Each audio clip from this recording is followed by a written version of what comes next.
अभी अजय शुक्ला ने बात की, आर्थिक स्थिति में हमारा देश बहुत बुरी दिशा की तरफ बढ़ चुका है। शायद यही वजह है कि हम पेंशन देने की स्थिति में नहीं है। इसलिए ये जो नया प्रयोग किया गया है, इसमें दो वजह हो सकती है। एक तो निजी क्षेत्र का भी है, दूसरे सेना के निजीकरण की तरफ भी हमें लगता है कि कदम उठ रहा है। इसका हाँ, नतीजा क्या होगा? जी।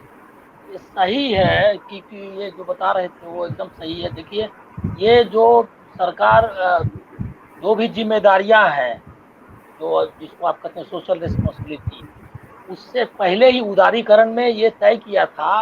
उसका एक मतलब ये लगातार उसमें डिबेट भी था कि सरकार का काम जो है, वो जो है बिज़नेस चलाना नहीं है, उसका काम पैसे से लेना-देना नहीं है, उसका काम है सिर्फ़ फैसिलिटेट करना, सुविधा देना और बाकी काम कॉर्पोरेट मतलब कंपनियाँ करेंगी, निजी क्षेत्र। तो ये काम आप देख रहे हैं कि अगर हमको देखना चाहिए पूरी समग्रता में कि सिर्फ यही नहीं है कि ये भर्ती का अभी ऐलान हुआ है।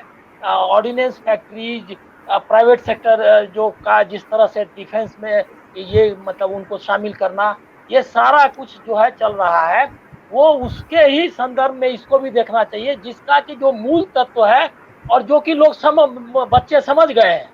वो मूल तत्व ये है कि इसमें कोई रिस्पॉन्सिबिलिटी नहीं रहेगी, ठेका मजदूर की तरह वो काम करेगा।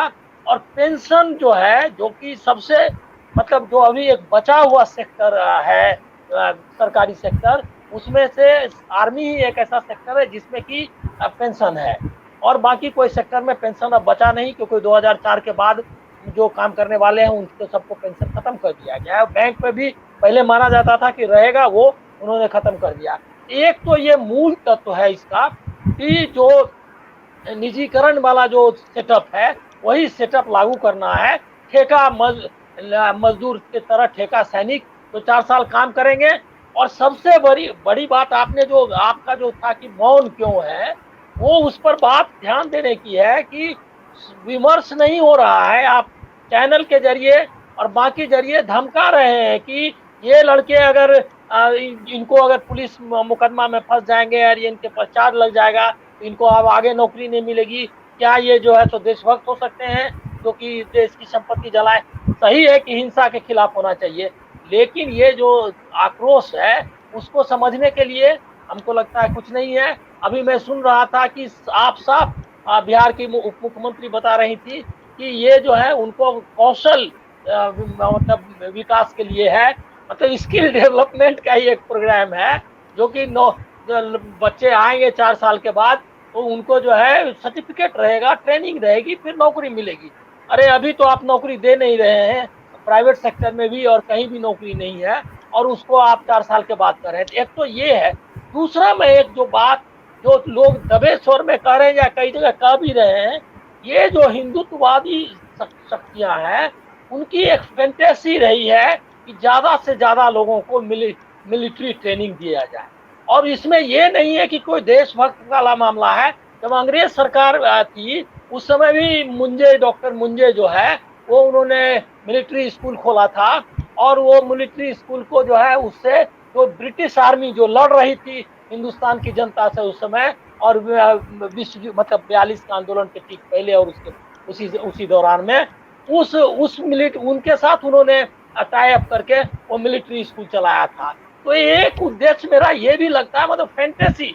मैं ये नहीं कह रहा हूँ कि ये जो बच्चे आएंगे वो हिंदुत्ववादी बन जाएंगे या क्या होंगे, क्योंकि ये मैं नहीं मानता कि जो भारतीय सेना की ट्रेनिंग है वो कम्युनल आधार पे हो सकती है, क्योंकि वो जो है एकदम अलग ढंग से उनका विकास हुआ है और एकदम सेकुलर और ए पॉलिटिकल मतलब डेमोक्रेसी का सम्मान करने वाली सेना रही है, और वो उसकी ट्रेनिंग प्रोसेस भी उसी तरह की है। लेकिन ये जो फैंटेसी है हिंदुत्ववादी फोर्सों का कि ज्यादा से ज्यादा लोगों को मिलिट्री ट्रेनिंग दी जाए, ये मिलिट्री ट्रेनिंग देने के लिए तो आर्मी है ना, और आर्मी में लोग जा ही रहे हैं। और आर्मी ने, भारतीय सेना ने आजादी के बाद मतलब 62 के बाद उसने तो कई बार सिद्ध किया वो एकदम सक्षम सेना है। तो फिर वो जो फैंटेसी है, वो हमको लग रहा है उस फैंटेसी का भी है कि 75% लोग जो है उनको ट्रेनिंग दे करके बाहर छोड़ देंगे। तो ये ट्रेनिंग दे करके बाहर छोड़ देने से ज्यादा क्या हो जाएगा?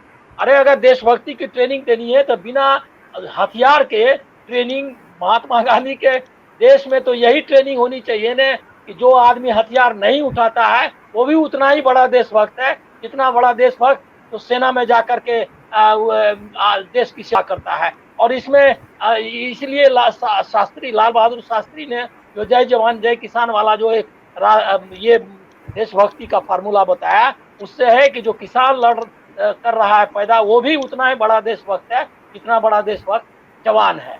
तो ये जो है, ये जो पूरी परंपरा है और ये जो हमने हासिल किया है, जो एक जो राष्ट्रवाद जो हासिल किया है, जो सेकुलर है, संविधान पर आधारित है, उसके खिलाफ भी एक मुहिम है। लेकिन वो किस तरह से उसको वो प्ले आउट होता है, इसके बारे में मैं कोई जजमेंटल नहीं होना चाहता कि इससे वो हिंदुत्ववादी शक्तियों को ही फायदा होगा। लेकिन ये भी उसके पीछे एक ये जो फैंटेसी है कि मिलिट्रिज्म जो है सैन्यवादी, ये वो भी है। तो दोनों चीज देखेंगे। और तीसरी बात अंतिम कहूंगा कि विमर्श का मैं आपको मतलब गारंटी के साथ कह सकता हूं कि रद्दोबदल भले ही करे, लेकिन ये बदलने नहीं जा रहे हैं। क्योंकि मैंने देखा कि कोरोना काल में भी लोग जो है ये करते रहे, लेकिन एक वैक्सीन का भी एक पैसा जो है सरकार ने माफ नहीं किया। सारे पैसे लोगों के लगे, अपने पैसे से उनको कराना पड़ा, इलाज भी कराना पड़ा, और जो पैकेज भी दिया गया था वो झूठ था, किसी को रिहेबिलिटेट नहीं किया गया, न किसी को मदद की गई। तो ये सरकार एक पैसा नहीं खर्च करेगी, क्योंकि आर्थिक स्थिति देश में बहुत खराब है।